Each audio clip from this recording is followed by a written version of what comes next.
State bank चोर है, state bank चोर है, स्टेट बैंक चोर है। এটা সিসিটিভি ফুটেজ।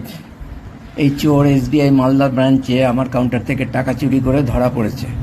এই চোরটা স্টেট ব্যাংকের একজন খুব ইম্পর্টেন্ট ক্যাশ ক্রেডিট কাস্টমারের কর্মচারী।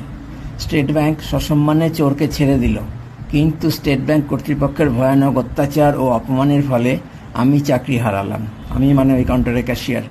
স্টেট ব্যাংকের ওই চোর, ঘুষখোর, দুর্নীতিগ্রস্ত অফিসারদের শাস্তির কোনো উপায় কি এই মহান দেশে আছে?